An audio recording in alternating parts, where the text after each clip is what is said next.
வீட்டில் வந்து சித்தப்பாவோ தாத்தாவோ இல்லை அத்தையோ இந்த மாதிரி கல்யாணமே ஆகாமல் வீட்டில் உட்காந்துருப்பாங்க. அவங்க அப்படி இருந்தாங்க, அதனால தான் அதே மாதிரி தான் இவங்களும் வந்து கல்யாணம் ஆகாமல் இருக்காங்க. உங்களுடைய அதாவது இப்போ இந்த ப்ரோக்ராம் பார்த்துட்டு இருக்கிறவங்களுடைய மகன் மகள் அவங்க ஜாதகத்தில் இப்போ நான் சொல்கிற இந்த 3 காம்பினேஷன் இல்லை அப்படின்னா நீங்கள் அவங்களுடைய திருமணத்தை பற்றி கவலைப்பட வேண்டிய அவசியமே கிடையாது. இந்த 2 வருஷத்துல இந்த கோச்சாரத்துல இந்த கிரகம் இங்க வந்து உங்களுக்கு உட்காருது, கண்டிப்பா பிரிவை கொடுக்கும். இந்த 2 வருஷத்துல அது மூவ் ஆயிடும். அந்த பிளானட் அந்த இடத்துல இருந்து மூவ் ஆகும். சரி, அப்ப ஏற்கனவே கல்யாணம் பண்ணவங்க என்ன பண்ணுவாங்க? வாழ மாட்டாங்களா? அதுதான் வந்து கேள்விக்குறி. சரி, நமக்கு பிள்ளை இல்லைனாலும் பரவாயில்ல, நீ எனக்கு குழந்தை நான் உனக்கு குழந்தை, நீ இன்னைக்கும் ஒத்துமையாக அந்த ஜோடியை பார்த்தாலே பொறாமைப்படக்கூடிய அளவுக்கு வாழக்கூடிய பிள்ளை இல்லாத தம்பதிகள் இருக்கிறாங்க. Automobile, electricity, electronics, petroleum, gas industry, oil and gas, அது கெமிக்கல், இது எல்லாமே ராகு.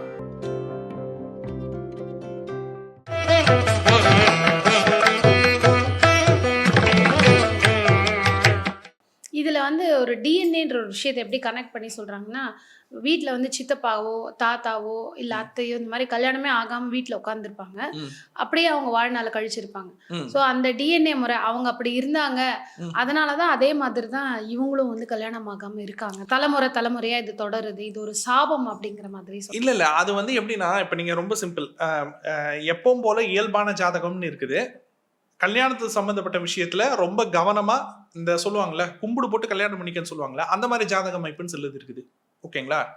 இப்போ நான் சொல்ற ஒரு 3 காம்பினேஷன் உங்களுடைய, அதாவது இப்போ இந்த ப்ரோக்ராம் பார்த்துட்டு இருக்கிறவங்களுடைய மகன் மகள் அவங்க ஜாதகத்துல இப்போ நான் சொல்ற இந்த 3 காம்பினேஷன் இல்லை அப்படின்னா நீங்க அவங்களுடைய திருமணத்தை பத்தி கவலைப்பட வேண்டிய அவசியமே கிடையாது.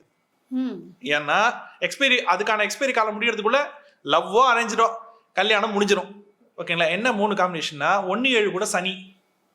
அதாவது நிறைய பேருக்கு லக்னத்துல சனி இருக்கும்ல, லக்னத்துல 7ஆம் வீட்டுல சனி இருக்கும்ல, அப்படி இல்லைன்னா லக்ன அதிபதி கூட 7ஆம் அதிபதி கூட சனி கிரக சேர்க்கை பார்வை தொடர்பு இருக்கும் இல்லையா, அந்த மாதிரி 1-7 இந்த 2 பாவத்து கூட சனி தொடர்பு இருக்கக்கூடாது.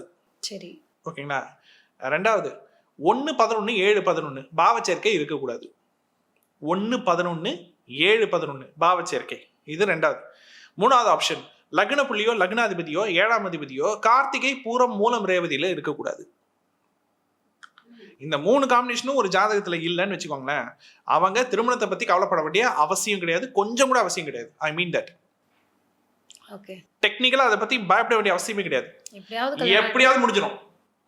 இந்த 3த்துல ஏதாச்சும் ஒண்ணு இருந்தாலும் இவங்களா இழுத்து பிடிச்சு முடிச்சாதான். கிடைக்கிற வரனை பயன்படுத்திக்கணும். ஓகேங்களா? பயன்படுத்தாம இது நொட்டை அது நொல்லன்னு சொல்லிட்டு உட்காந்துட்டு இருந்தாங்கன்னா தள்ளி தள்ளி போயிட்டே இருக்கும். ஓகேங்களா? 2 விஷயத்தினால திருமணம் தாமதப்படும். ஒன்று வரன்னு இவங்க ரிஜெக்ட் பண்ணணும், இல்லைன்னா இவங்க ப்ரொஃபைல எதிராளி ரிஜெக்ட் பண்ணணும். இது 2 தான் வாய்ப்பு. ஓகேங்களா?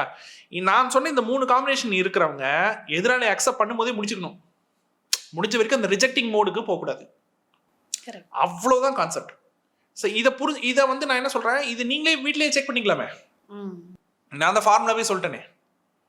இப்போ நீங்கள் பொதுவான ஜோதிட முறைகள்னா என் ரிசல்ட்டை சொல்லுவாங்க, ஓகே. ஆனால் ஃபார்முலா யாரும் பெருசாக பேச மாட்டாங்க. நம்ம தான் ஃபார்முலாவே கொடுத்துட்றோமே. 3 காம்பினேஷன் சொல்லிட்டேன். இப்போ நீங்கள் சொன்ன 3 காம்பினேஷன்ல 2 ஏதோ ஒன்று இருந்தாலும் அவர்கள் இந்த திருமண விஷயத்துல முதல்ல தாமதப்படுத்த கூடாது. உடனே டக்குன்னு முதல் வரன் என்ன வருது ஓகேன்னு முடிச்சிடணும். முடிஞ்ச வரைக்கும் உங்களுக்கு செட் ஆகி வருதா? சில பேர் சொல்றாங்களா, அந்த தசை காலம் முடியும் போது அது மாற்றம் வந்துடும், அதனால வெயிட் பண்ணி பண்ணிக்கலாம். சரி, அப்ப தசை காலம் முடியும் போது உங்களுக்கு மாற்றம் வரும்னா பொதுவா நீங்க ஜோதிடர்கிட்ட எந்த டைம்ல திருமணம் ஆகும் அப்படின்னு நீங்க ஒரு கேள்வி கேட்கும் பொழுது அவங்க வந்து இருவேறு டைம் உங்களுக்கு வந்து குறிச்சு கொடுப்பாங்க. சில பேர் 3-4 டைம் குறிச்சு கொடுப்பாங்க. எப்பன்னா இப்ப விட்டுட்டீங்கன்னா, இப்ப இந்த ஒரு 26 வயசு நீங்க விட்டுட்டீங்க அப்படின்னா 29 வயசுல தான் மறுபடியும் உங்களுக்கு வாய்ப்பு. அதை விட்டீங்கன்னா 30வது வயசுல முடியும் பொழுதுதான் உங்களுக்கு வாய்ப்பு அப்படின்னு சொல்லுவாங்க. நான் என்ன சொல்றேன், நீங்க ஒரு மனுஷன் எத்தனை திருமணம் வேணாலும் பண்ணலாம், ஆனா முதல் திருமணம் ஒரு வாட்டி தானே. தலையெழுத்துலயே முதல் திருமணம் இவருக்கு ஒரு வாட்டி தான் அப்படின்னா அது அந்த குறிப்பிட்ட வயசுக்குள்ள முடியணும்ல, அதுதானே தலை விதி. ஸோ அப்போ இங்கே தலை விதின்னு எதுவுமே கிடையாது. அதாவது சில பேருக்கு 2வது திருமணம் 3வது திருமணம் போது இப்போ என்ன சொல்றாங்கன்னா 27ல பண்ணாதீங்க, அந்த திருமணம் பிரேக் ஆக வாய்ப்பு இருக்கு, ஒரு 2 வருஷம் தள்ளி போயிட்டீங்கன்னா அந்த பிரிவுக்கான டைம் முடிஞ்சு போயிடும், இந்த டயத்துல பிரியணும்னு இருக்கு, முடிஞ்சு போயிடும், லேட்டா பண்ணுங்க, பிரிவு வராது. அப்ப இன்னொரு சந்தேகம் வருது, அப்ப யாரை கல்யாணம் பண்ணாலும் பிரிஞ்சிருவாங்களா? பிரிவுங்கிறது இருக்குங்கிறத கன்ஃபார்ம் சொல்றேன். அதுதான்மா, அப்ப எப்பேற்பட்ட ஜாதகத்தை கல்யாணம் பண்ணாலும் பிரிஞ்சிருவாங்களா? அப்படிதான் சொல்லப்படுற விஷயம். சரி, அது எப்படின்னா உங்களுக்கு கோச்சாரத்தை வச்சு சொல்றாங்க. கோச்சாரம் மாறும், பிறப்பு ஜாதகம் எப்படி மாறும்? சரி 27 வயசுல பண்ண வேண்டாம், 29 வயசுல பண்ணுங்கன்னு சொல்றாங்க. ஓகே, 27 வயசுலயும் அவர் அதே துலா லக்னம் தான், அதே 2ஆம் வீட்டுல ராகு தான், 8ஆம் வீட்டுல கேது தான், எந்தெந்த கிரகம் அவரோட பாக்ஸ்ல எந்தெந்த வீட்டுல இருக்குதோ அதே தான். ஓகேங்களா, 9ஆம் வீட்டுல இருக்கிற சனியை தூக்கி 10ஆம் வீட்டுல எல்லாம் போட முடியாது. 2 வருஷம் ஆயிடுச்சு அப்படின்றதுக்காக பிறப்பு ஜாதகம் மாறாது. கோச்சார கிரகம் மாறிக்கிட்டே இருக்கும், ஆனா பிறப்பு ஜாதகம் அப்படியே தானே இருக்கும். அதாவது அந்த தசை காலங்கள்ல அந்த பிரிவு இந்த 2 வருஷத்துல இந்த கோச்சாரத்துல இந்த கிரகம் இங்க வந்து உங்களுக்கு உட்காருது, கண்டிப்பா பிரிவை கொடுக்கும். இந்த 2 வருஷத்துல அது மூவ் ஆயிடும், அந்த பிளானட் அந்த இடத்துல இருந்து மூவ் ஆகும்போது. அப்ப ஏற்கனவே கல்யாணம் பண்ணவங்க என்ன பண்ணுவாங்க, வாழ மாட்டாங்களா? அதுதான் வந்து கேள்விக்குறி.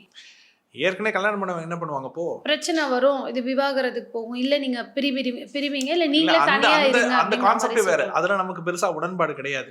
நீங்க வந்து பொருத்தம் அப்படின்னா என்னன்னா 2 பேருக்கான பாண்டிங்கை செக் பண்றதுக்கு பேர் தான் பொருத்தம். இவங்களால இவங்க நல்லா இருப்பாங்களா, இவங்களால அவங்களுக்கு தொழில் நல்லா இருக்குமான்னு செக் பண்றதுக்கு பேர் பொருத்தம் கிடையாது. ஓகேங்களா, அவங்கவுங்க ஜாதகத்துல அவங்களுடைய வாழ்க்கையில என்ன ஏற்றத்தாழ்வு வந்தாலும் ஒருத்தர் இன்னொருத்தரை விடாம பிடிச்சிட்டு இருக்காங்க பாருங்க, அதுக்கு பேர் தான் பாண்டிங். அதாவதுமா, திருமண வாழ்க்கையை பொறுத்த வரைக்கும் ஒருத்தர் வந்து இன்னொருத்தருடைய கையை விடாம பிடிச்சிக்கிட்டு இருக்கணும். ஒருத்தர் என்ன ஏற்றத்தாழ்வு வந்தாலும் ஒருத்தர் இன்னொருத்தரை விட்டுட்டு போகக்கூடாது. அப்படின்னா ஒரு சொல்லுவாங்க இல்லையா, ஒரு பைத்தியக்காரத்தனமான ஒரு அன்பு வேணும்.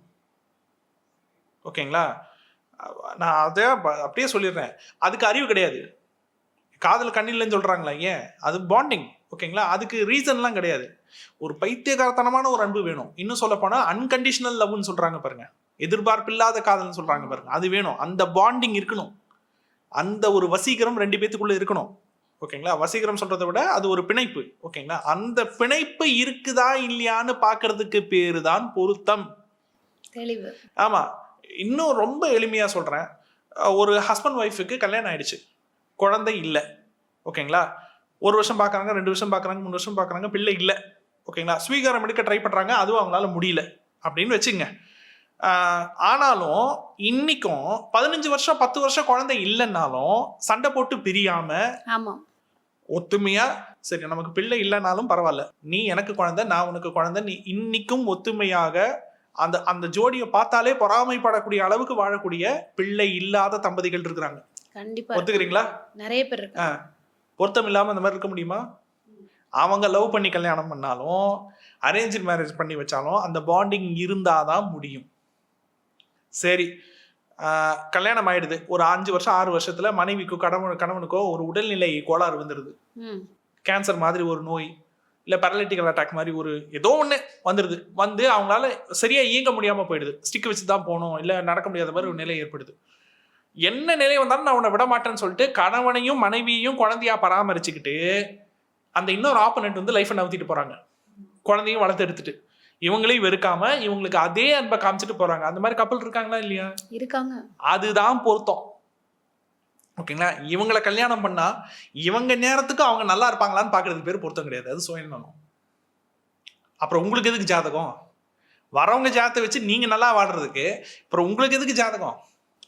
ஓகேங்களா, சோ இப்ப இவங்க ஜாதகத்தை வச்சு அவங்களுக்கு எப்படி இருக்கு, அவங்க ஜாதகத்தை வச்சு இவங்களுக்கு எப்படி இருக்குன்னு தயவு செஞ்சு ஒரு ஜோதிடர்கிட்ட கேட்காதீங்க, அதுக்கு பேர் வியாபாரம், அது பச்சை சுயநலம்.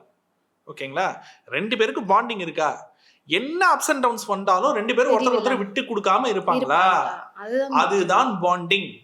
அது இருந்துட்டா என்ன தசை வந்தா என்ன கோச்சாரம் வந்தா என்ன, ஒண்ணும் பண்ண முடியாது. ஓகேங்களா, விட புயல் வந்தாலும் காத்து வந்தாலும் கையை நான் விட மாட்டேன்னு பிடிச்சிட்டு இருக்கவங்கள என்ன பண்ண முடியும்? ஒண்ணும் பண்ண முடியாது, அவ்வளவுதான். அருமை. இப்போ அடுத்ததாக நம்ம வந்து ராகு சம்பந்தப்பட்ட, இப்போ புதன் சம்பந்தப்பட்ட துறைகள் சொன்னீங்க, ராகு சம்பந்தப்பட்ட துறைகள் என்ன, அதில் இருக்கிறவங்களுக்கான வந்து திருமண பொருத்தம் அப்படிங்கிறது எந்த மாதிரி காம்பினேஷன்ஸ் வர வாய்ப்புகள்? இப்போ ராகு சம்பந்தப்பட்ட துறைன்னு எடுத்துட்டீங்கன்னா கெமிக்கல் இன்ஜினியரிங் படிக்கிறாங்க இல்லையா, பயோகெமிஸ்ட்ரி படிக்கிறவங்க இருப்பாங்க, வெறும் கெமிஸ்ட்ரி படிக்கிறவங்க இருப்பாங்க, கெமிக்கல் சம்பந்தப்பட்ட ஃபீல்டில் வேலை பார்க்குறவங்க இருப்பாங்க, ஆயில் அண்ட் ரிஃபைனரி சம்பந்தப்பட்ட ஃபீல்டில் வேலை பார்க்குறவங்க இருப்பாங்க, கேஸ் இண்டஸ்ட்ரின்னு இருக்குது, ஆயில் கேஸு அந்த மாதிரி மினரல்ஸ். ஓகேங்களா, அதாவது எரிசக்தியை வந்து பயன்படுத்தி பண்ணக்கூடிய அந்த நிறுவனங்கள்லாம் இருக்கு, எண்ணெய் நிறுவனங்கள் நிறைய இருக்குது. ஓகேங்களா, பெட்ரோலியம் இருக்குது, இந்த ஃபீல்டு இருக்குது, இதெல்லாம் வந்து க்ரூட் ஆயில், இதெல்லாம் வந்து நிலக்கரி நில வளங்களோட சம்மந்தப்பட்டது. அது இல்லாமல் எலக்ட்ரிசிட்டி மின்சாரம் சம்மந்தப்பட்ட துறை, டெக்ஸ்டைல் சம்மந்தப்பட்ட துறை, ஆட்டோமொபைல் சம்மந்தப்பட்ட துறை. ஆட்டோமொபைல் ஓகேங்களா, automobile, electricity, electronics, petroleum, gas industry, oil and gas, அது கெமிக்கல், இது எல்லாமே ராகு. டெக்ஸ்டைல் வந்து ராகு. ஓகேங்களா. டெக்ஸ்டைல் வந்து ராகு கர்மாக்கு சுக்கிரன் கர்மாக்கு காமன், அதையும் நான் சொல்லிடுறேன். இது இல்லாம ராகுக்கு இன்னொரு காமனான ஃபீல்டு என்னன்னா டிரான்ஸ்போர்ட், கண்டக்டர், பஸ் டிரைவர் அதெல்லாம் இருக்காங்க பாத்தீங்களா. டிரான்ஸ்போர்ட்டே வச்சு நடத்துறவங்க இருப்பாங்க. அது இல்லாம லாஜிஸ்டிக்ஸ்னு ஒரு ஃபீல்டு இருக்குல்ல, அமேசான், பிளிப்கார்ட், இந்த மாதிரி ஷிப்பிங் சம்பந்தப்பட்ட கம்பெனிஸ் எல்லாம் இருக்கு இல்லையா. லாஜிஸ்டிக்ஸ் சம்பந்தப்பட்ட ஃபீல்டு, ஏர்போர்ட், உண்மையிலே ஹார்பரு, அப்ப இதெல்லாம் இது போக்குவரத்து துறைமுகம். அதெல்லாம் ஹார்பர்ன்றது துறைமுகம். ஏர்போர்ட் இருக்குது, எம்பசி இருக்குது. எதெல்லாம் பயணம் போக்குவரத்தோட சம்பந்தப்பட்டதோ அவை அனைத்தும் ராகுக்கான ஃபீல்டு. எக்ஸ்போர்ட் இம்போர்ட் ராகுக்கான ஃபீல்டு. ரசாயன கெமிஸ்ட்ரி ராகுக்கான field. So petroleum, gas, refinery அதெல்லாம் ராகுக்கான ஃபீல்டு. ஓகேங்களா.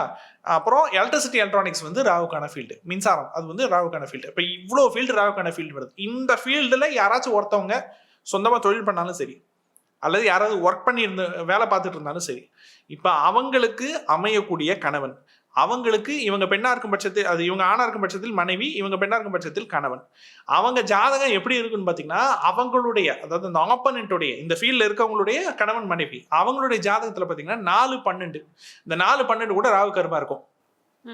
எப்படி இருக்கும் அப்படின்றத பார்ப்போம். 4-12 இந்த 2 வீட்டில் ஏதாச்சும் ஒரு வீட்டில் குரு இருக்கும்.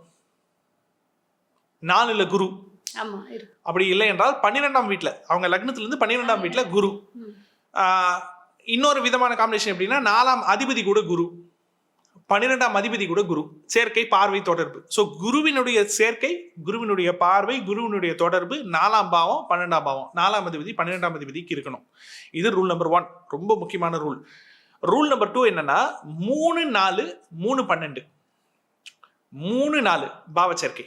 4ஆம் அதிபதி 3ல், 3ஆம் அதிபதி 4ல், அப்படி இல்லைன்னா 3-12, 3ஆம் அதிபதி 12ல், 12ஆம் அதிபதி 3ல். அந்த மாதிரி 3ஆம் அதிபதி 12ஆம் அதிபதி, 4ஆம் அதிபதி 3ஆம் அதிபதி. ஸோ 4-3 3-12 4-3-12 இந்த பாவ சேர்க்கை. இது ரூல் நம்பர் 2. ரூல் நம்பர் 3 என்னன்னு பார்த்தீங்கன்னா 4ஆம் அதிபதியும் 12ஆம் அதிபதியும் பூச விசாக சதய நட்சத்திரத்தில் இருக்கணும். பூசம், விசாகம், சதை நட்சத்திரத்துல இருக்கணும். இப்ப இந்த உலகத்துல எத்தனை கோடி ஆட்டோமொபைல் சம்பந்தப்பட்ட துறையில வேலை பார்க்கறவங்க, எலக்ட்ரிசிட்டி எலக்ட்ரானிக் சம்பந்தப்பட்ட துறையில வேலை பார்க்கறவங்க, நிலக்கரி சம்பந்தப்பட்ட துறையில வேலை பார்க்கறவங்க, பெட்ரோலியம் ஆயில் இண்டஸ்ட்ரியில வேலை பார்க்கறவங்க, கேஸ் இண்டஸ்ட்ரி சம்பந்தப்பட்டு வேலை பார்க்கறவங்க, கெமிக்கல் இன்ஜினியர்ஸ் எத்தனை பேர் இருப்பாங்க, எக்ஸ்போர்ட் இம்போர்ட் சம்பந்தப்பட்ட பிசினஸ் பண்றவங்க. இப்ப இது எல்லாமே ராகுவா. இப்ப இவங்க அத்தனை லட்சம் பேர், அத்தனை கோடி பேருடைய கணவன் ஜாதகம், மனைவி ஜாதகம் எடுத்தீங்கன்னா காமனா இப்ப நான் சொன்ன இந்த 3 ரூல் இருக்கணும், இருந்தே ஆகணும், இருக்கவே செய்யும். வேணா ப்ரோக்ராம் பார்க்குறவங்க செக் பண்ணி பார்த்துங்க. நிச்சயமா அது பண்ண முடியும். ஏற்கனவே நீங்க சொன்ன மாதிரி திருமணம் ஆனவங்க கணவன் மனைவி ஜாதகத்தை எடுத்து வச்சு பார்த்து, ஏற்கனவே கல்யாணம் ஆனவங்க நீங்க கரெக்டா இருக்குதா இல்லையான்றதை நீங்க செக் பண்ணிக்கலாம். இனிமேல் நீங்க வரன் தேடுறவங்க அந்த மாதிரி ஜாதகத்தை கரெக்டா நீங்க சேகரிச்சு நீங்க பின் பாயிண்ட் பண்ணி தொழில் பண்றாங்க இல்ல அந்த படிப்பு படிக்கிறாங்கன்னா அது சம்பந்தப்பட்ட இந்த துறைக்கு இந்த மாதிரி தான் வரன் அமையும் சொல்லிட்டு நீங்க வந்து எடுத்து வச்சுக்கலாம். இன்னும் சொல்ல போனா இதெல்லாம் கிளாஸ்ல பேசுற விஷயம். ஒரு படத்துல வந்து ஹீரோ இருக்காரு, அந்த படத்துல வில்லன் யாருன்னா வில்லன் போலீஸ்காரர். படத்தை முன்னாடியே கெஸ் பண்ணவங்க இப்ப கமெண்ட் செக்ஷன்ல அந்த வீடியோ பார்க்கும் போதே கமெண்ட் பண்ணலாம். மருத்துவம்னா என்ன? மீண்டும் ஒரு தொடக்கம். ஓகேங்களா, அதான் மருத்துவம்.